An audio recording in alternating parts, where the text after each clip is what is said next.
Okay, this will be the first video that I do covering the information from neural tissue, specifically on neural communication. So this is tends to be a pretty difficult or maybe tricky topic in this chapter, but I kind of look at it as almost like riding a bike. Once it clicks, everything's going to click, but until that point, it is going to be a little challenging. So let me start here just with an analogy when we talk about neural communication. Overall, neural communication is sort of like you're asking for advice. So, of course, this is you right here. This is you, and you want advice. So let's say that you were trying to decide if you should move to Texas. Well, you can see that this is a binary choice, meaning you either will move or you will not. So it is either a yes or a no. The way that you are going to determine if you should move, some people make like a pro-con list, is that you are going to ask your trusted companions. Maybe this is your mom, your dad, your significant other, your friends, your pastor, your counselor, your teacher. You're going to ask all of these people, and it's basically a simple choice.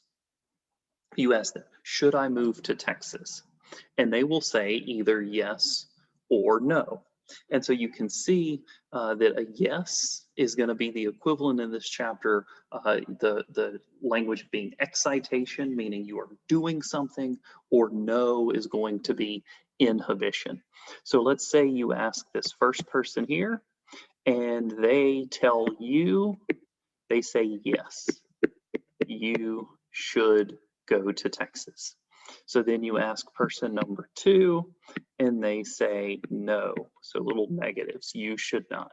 And then you ask person three, and then they say no, you should not, little negatives. And then you ask person four, and they tell you, I guess it could be either one. Let's say that they tell you yes, you should move. And so what you can see is that when you're trying to make your decision, all you are simply doing is summing how many positives and how many negatives do you get? How many yeses do you get and how many nos do you get? And basically you have in your mind, if you get enough yeses, as in if you have enough people tell you yes passionately enough, if you hit a threshold, then you are going to move to Texas. But if you have this mixture of yeses and nos, they kind of cancel each other, maybe you don't get to that threshold. Well, if that's the case, then you're not going to move to Texas. You are going to stay. So you can see yeses are leading towards excitation, nos are leading to inhibition. And so we don't actually have to change a whole lot to see how this matches very nicely into an actual picture of the nervous system. So this is you right here. And of course, you are asking for advice from your friends. So here's one of your advisors, here's another of your advisors. But then notice with the nervous system, it is kind of, it's repetitive. And so in this case, even though you are all the way here and you have these two advisors or these two friends, these friends have their own advisors above them, and then so on and so forth. So you can see how the structure of the nervous system goes, is that if you're here at the bottom, there's all of these positives and negatives. There's all of these yeses and nos. And so the nervous system, as I said, is ultimately this binary choice, is that the neurons are either generating an action potential or they are not. So that is either excitation or inhibition. And then this image here is just zooming in a little bit on showing exactly what that relationship looks like from your advisor to you, is that the nervous system uses something called electrochemical communication. So we can see that somebody's telling you yes, that's coming down this axon, releasing neurotransmitter, which are the chemicals, onto this being you right here to decide either yes or no. So we'll get into this more, but neurotransmitters are either excitatory or inhibitory. So neurotransmitters are either a yes or a no. And kind of the other analogy that I'll use, not in this video, but it will come up when we talk about the graded potential and action potential video, is this idea of quote unquote the button. So in sort of Cold War nuclear politics, there's this idea of pushing the button. So once you have pushed the button, you have launched your nuclear weapons and you have initiated nuclear holocaust. Well, if you think of pushing the button as excitation, pushing the button is an action potential, then that's what I want you to have in mind. That is what you're trying to get. You're trying to get enough yeses, you're trying to get enough positives to lower your finger to actually push the button. But not until you push the button does anything happen. So you must push the button for something to happen, and then once something happens, it completely happens. So it really is this either yes or no. There is no partial nuclear holocaust.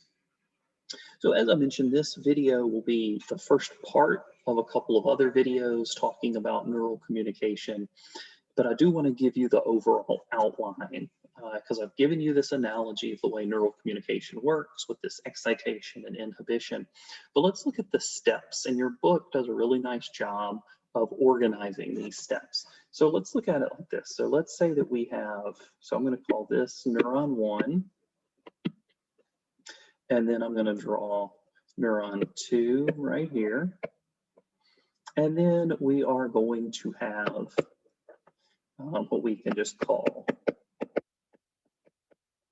an effector. And this ties in nicely with what we're looking at. Let's say in this case, this effector is a muscle. Maybe specifically, we could say a muscle cell. So when we're looking at this outline, the first thing that I want you to be aware of, so we're going to call this step 1, is abbreviated RMP, is the resting membrane potential. And that's what this video is going to look at, is the resting membrane potential. Then the next step here in neural communication, or the next step here in nuclear holocaust, we're going to say right here is step 2, and that's going to be abbreviated GP, standing for a graded potential, G-R-A-D-E-D, graded potential, also known as a local potential. And then we're going to have step 3 here, which is abbreviated AP, and I like to represent, AP stands for action potential. I like to represent an action potential with a star and a little squiggly arrow, because I want you to know that an action potential is an electrical signal, and that electrical signal travels down the axon. One thing I didn't draw here would be some dendrites on our neuron. So of course on our neuron we have dendrites that receive the signal, the cell body which processes the signal, and then the axon which sends the signal away from the cell body to the next cell.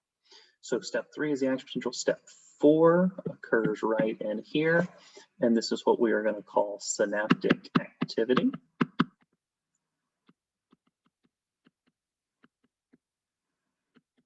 Synaptic activity. And as I already mentioned on the previous image, synaptic activity deals with neurotransmitter release. So those are these little dots. That is the chemical part of electrochemical communication. And then step 5, which we are going to put right here, is going to be information processing. Going to be information processing. So these are the 5 basic steps, or the 5 basic components of neural communication. And this is one of the things where initially this chapter gets very tricky. And the reason for this is that neural communication is ultimately circular. And so what I mean by it being circular is that you can't fully understand what causes neural communication until you understand the result of communication. And that kind of goes back to this image, is that notice, for us to understand what occurs Here at the very bottom of this pyramid, at the very bottom of this order, you have to know what's happening above it. And so it's kind of like a chicken or the egg. You don't really know where to start. And this is just a challenge when you're trying to read a book, because you can only ever read sequentially. You can only ever read linearly, meaning you have to kind of slog through the first part until you get to the end. And then you can go back and reread the first part now that you know the point of everything. And so that's what I'm doing here with this outline, is to kind of show you the overall point.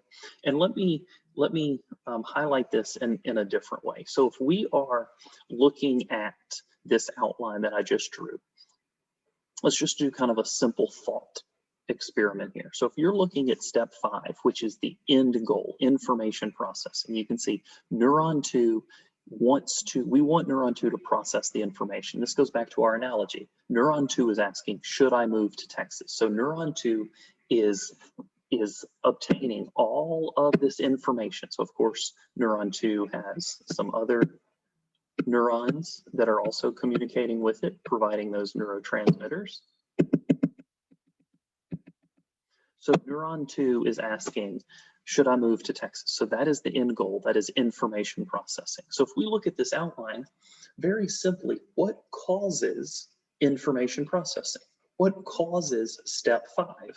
Well, step 4, synaptic activity. So what leads to information processing? Synaptic activity. That is your friends actually telling you, yes, you should go, or no, you shouldn't. That is the synaptic activity. That is the communication. So then the next question is, then what causes synaptic activity? What causes the release of neurotransmitters? Well, we can see that's step 3, the action potential. So the arrival of the action potential causes synaptic activity, which then leads to information processing. Okay, let's keep going. So what causes an action potential, or what generates an action potential? Well, that's a graded potential. So if a graded potential is sufficient enough, then it's going to lead to an action potential. And so of course we'll look at that. And then finally we have a resting membrane potential. And so then when we get to resting membrane potential, we can't follow the exact same train that we did before, because if you start at rest, and if a graded potential is an action, is a something, well, we can't, it's not the resting that causes the action. There has to be some sort of stimulus that happens right here. So something must happen right here to get you from 1 to 2. It's sort of like if you are resting on the couch and you get up to check the front door, what was the stimulus? Well, it was somebody ringing your doorbell. So we have to think, and this will be we can answer this from the outline, is what is the stimulus that causes resting membrane potential to go to grading? And to figure this out, we can actually see, remember, go back to what I said, that this is cyclical. So let's do the same little outline here, but now, where before we did 1, 2, 3, 4, 5, really prioritizing neuron 1, let's do it prioritizing neuron 2. So we start with step 1 here, which is resting membrane potential. Step 2 is here. Step 3 is here. Step 4 is here, and then step 5 is here.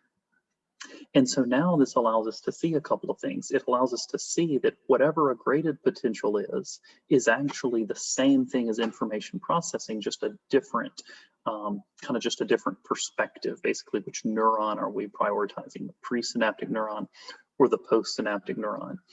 And then it also allows us to see that how do we get from step 1 to 2, which is basically like saying what causes step 5, and we actually see the answer to that with the question mark is that what is the stimulus that gets you from rest and then causes a graded potential? It's actually synaptic activity.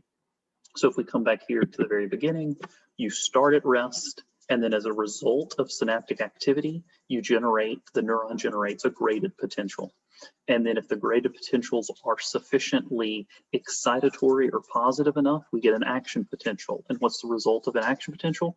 The release of neurotransmitters at the end of that axon. And what's What's the result of all of this neurotransmitter release? It's information processing on the postsynaptic neuron. And what's the result of information processing? Potentially for the whole thing to start over again. If that information processing leads to enough excitation, we, of course, get those graded potentials. If we have enough excitatory graded potentials, we get an action potential, and it continues all the way down.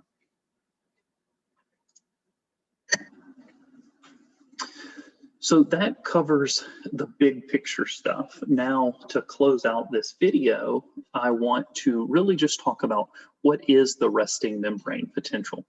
So I'm going to use, coming up on a slide I'm going to use, we're going to look at a big rectangle like this. You can see with the blue dotted line down the middle right here. But this is kind of an abstracted view of a cell. And so I'll do this again, but this is just, like I said, to introduce it. So this is going to represent the inside of the cell. This is going to represent the outside of the cell.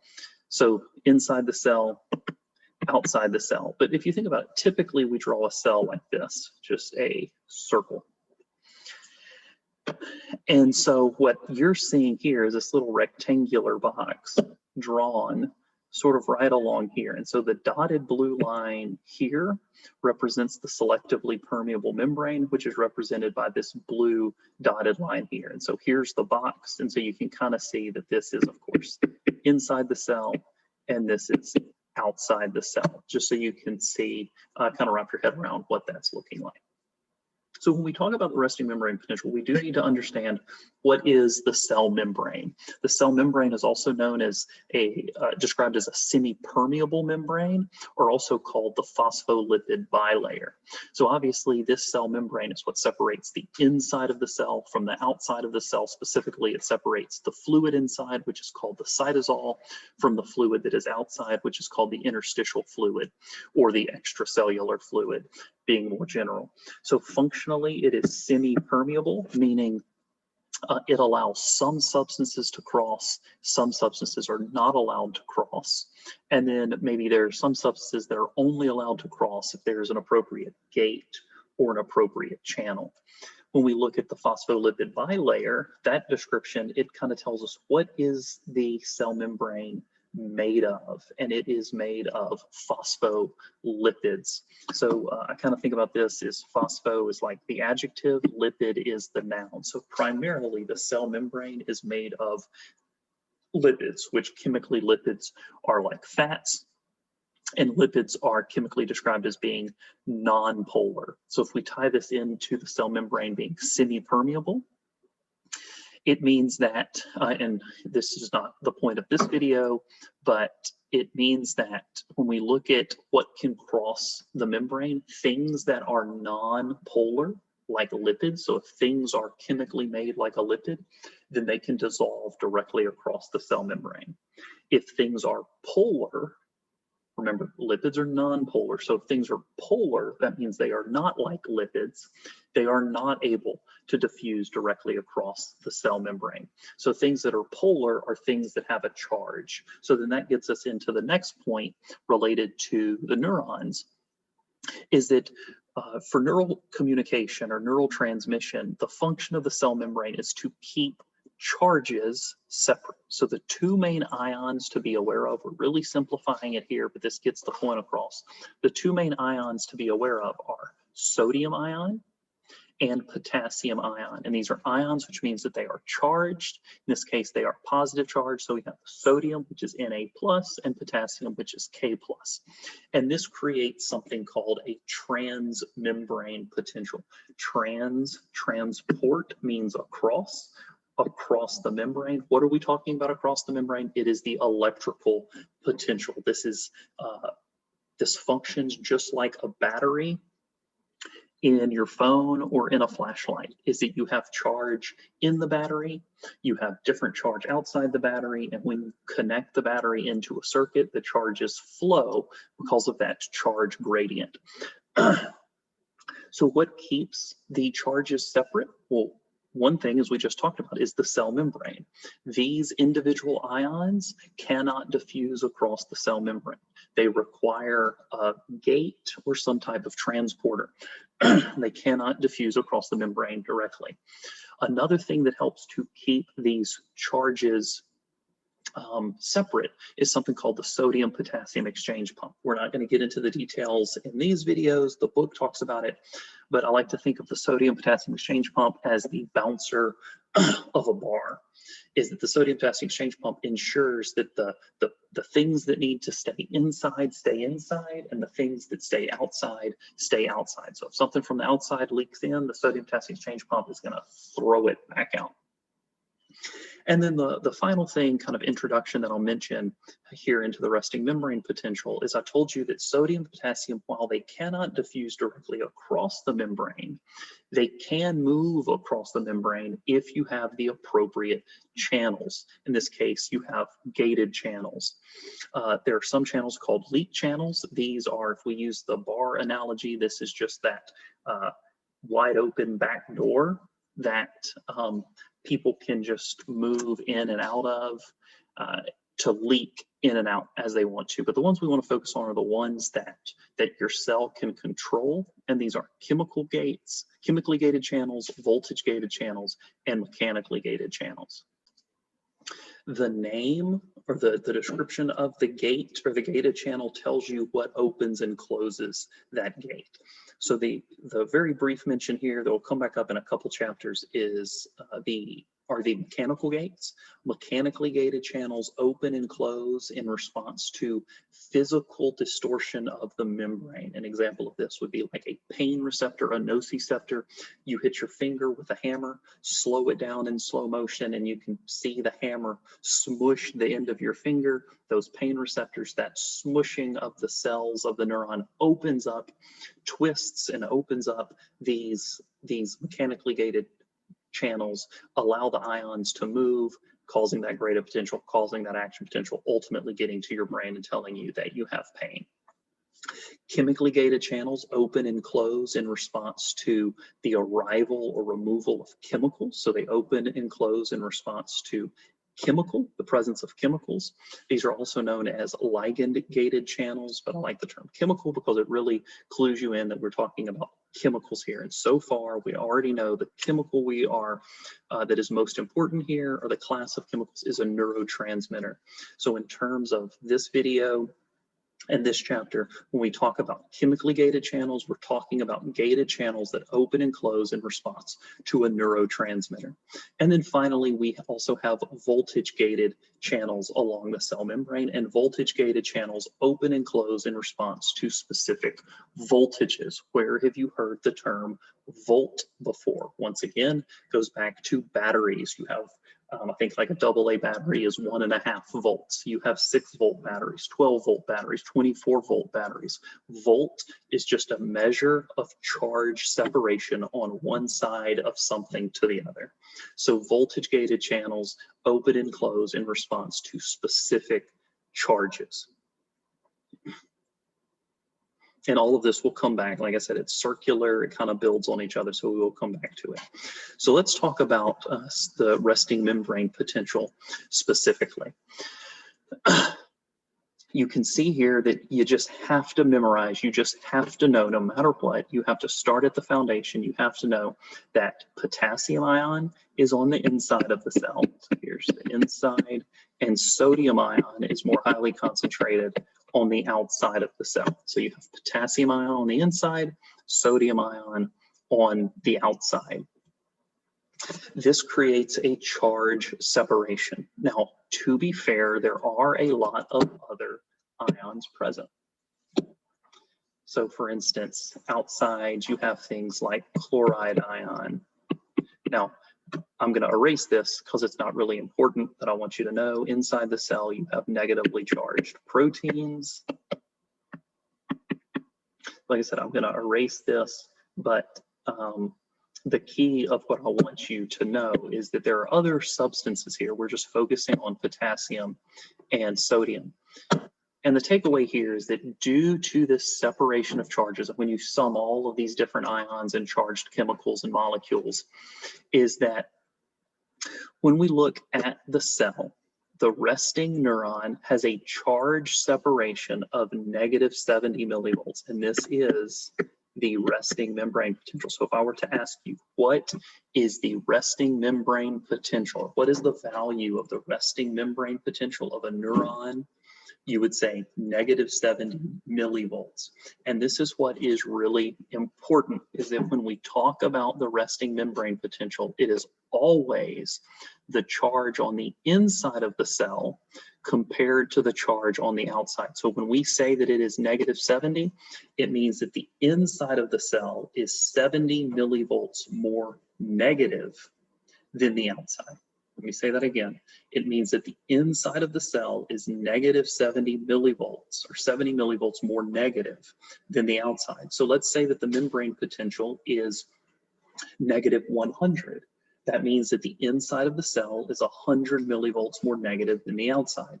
Let's say that the membrane potential is 0. That means there is no difference in charge between the inside and the outside. Let's say that the inside, or let's say that the membrane potential, or the transmembrane potential, is now +30 millivolts. It means that the inside of the cell is 30 millivolts more positive than the outside. So it's really important that you know it's always the inside compared to the outside. This is not an absolute measurement. It is a relative measurement, the inside compared to the outside. Here's our selectively permeable membrane. So the charges inside stay inside, the charges outside stay outside. That is what gives us this charge separation. And it also creates something called electrochemical gradients. So electrochemical gradients, we can split it here into two things. We have electrical and we have chemical gradients. So electrical gradients, go back to chapter 1, electrical gradients is, the question here is, how do things move according to electrical gradients? Of course, the answer here is opposites attract. So positive wants to move to negative, negative wants to move to positive. And then we have chemical gradients. And then chemical gradients, once again, from chapter 1, is that things go from the area of high concentration to the area of low concentration. The shorthand for concentration are these little brackets. So the last thing that I'll mention, then we'll do a little application here, is when we talk about the membrane potential being at rest, -70 millivolts, it means, and we don't have to go into the explanation here, but it means that the inside at rest has a more negative charge than the outside. Now that we know this, we're gonna be able to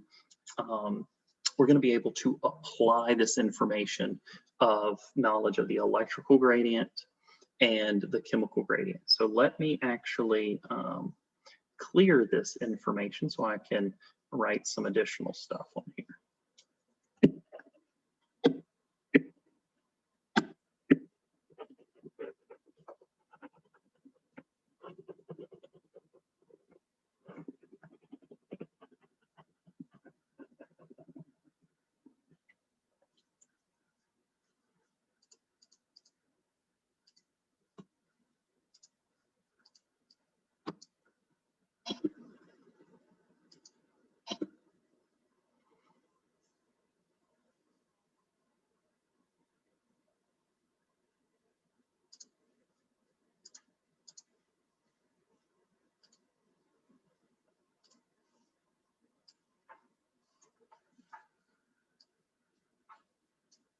Okay, so when we look at this, remember the key here is the electrochemical gradient. And I want you to know that each ion feels a push or a pull. It feels a force based on its electrochemical gradient. So when we're looking at the electrochemical gradient, I want us to split this up into the electrical and the chemical for each ion. So let's start here with potassium. And so I want you to pause this when I ask the question and then let you kind of think about it. So let's do potassium, and you're going to draw an arrow, either a left arrow or a right arrow. So potassium chemical gradient. So the question here is, according to potassium's chemical gradient, which direction does potassium want to flow? Does it want to stay inside the cell, or does it want to go outside the cell? So remember, here is inside, here is outside. So according to potassium's chemical gradient, remember chemical, you go from the area of high concentration to the area of low concentration. According to potassium's chemical concentration gradient, only which direction would you draw the arrow? Does it want to stay inside the cell? That would be a left arrow. Or does it want to move outside the cell? That would be a right arrow. So pause the video, think about it.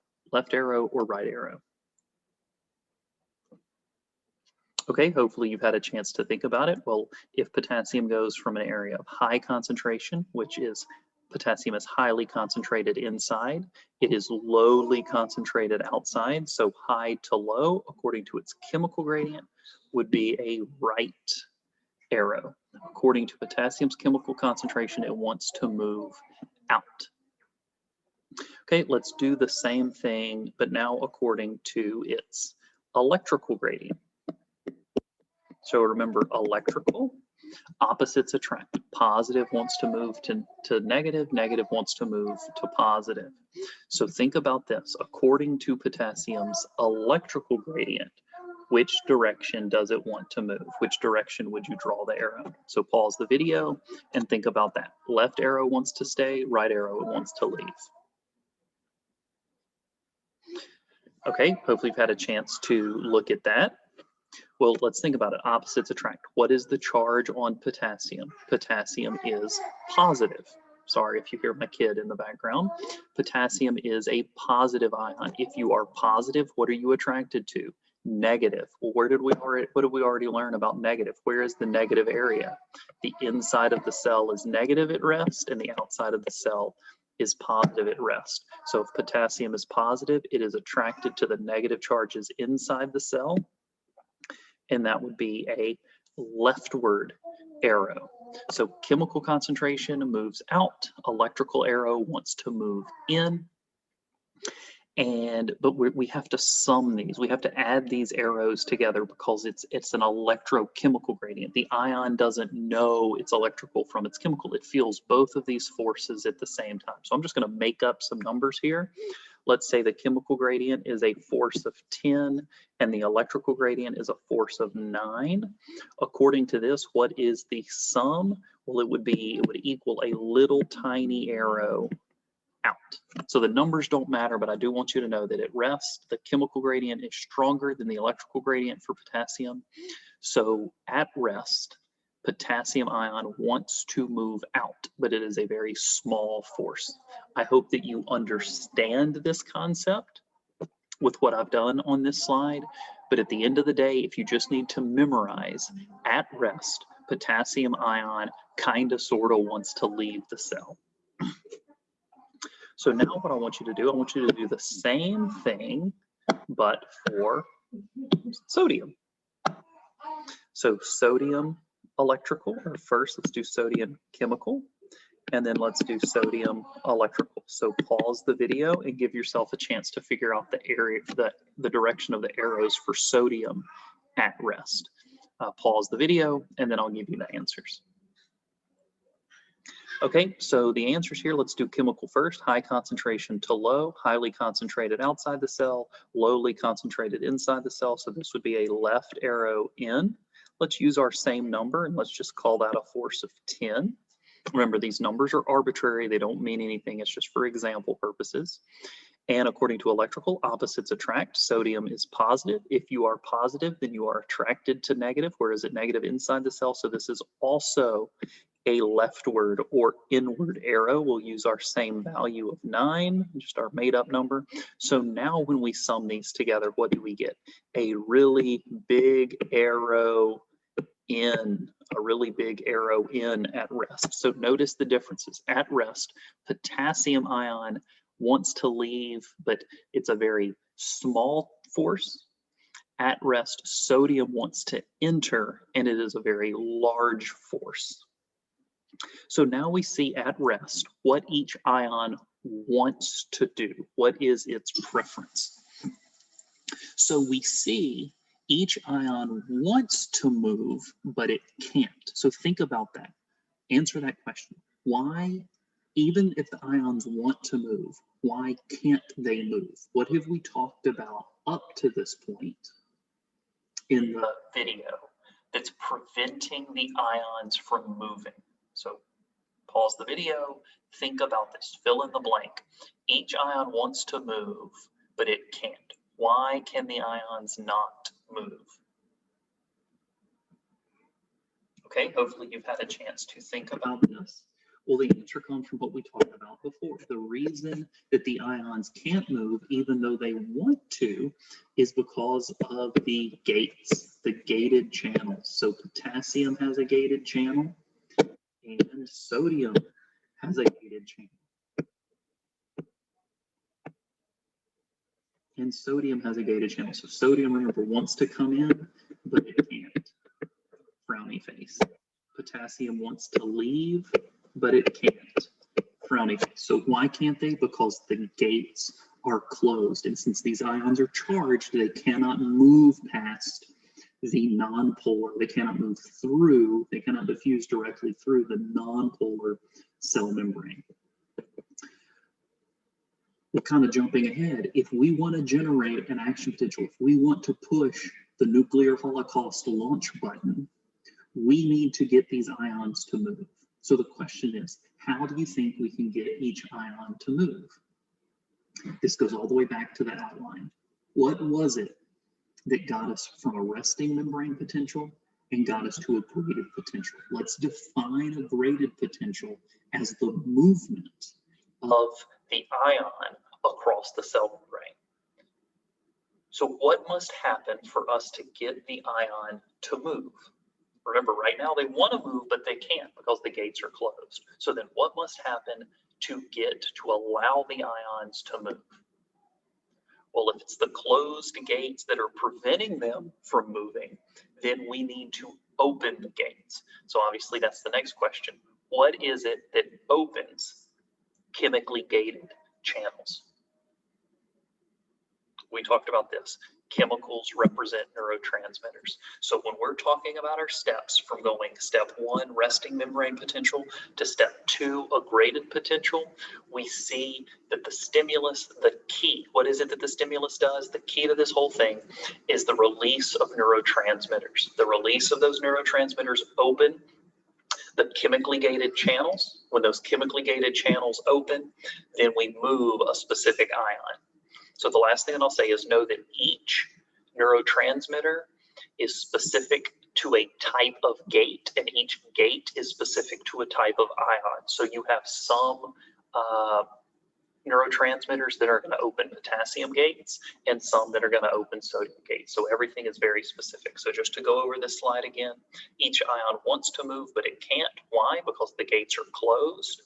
Thus, if we want to create a graded potential, which is the movement of the ions, how can we get each ion to move? We have to open the gates. How do we open the gates? We have to release neurotransmitters to open those chemical gates. Okay, so this will close off step 1, the resting membrane potential. The next video, we will cover a graded potential and an action potential, or I might split those into 2 other videos, but those will be upcoming. Okay, as always, let me know if you have any questions.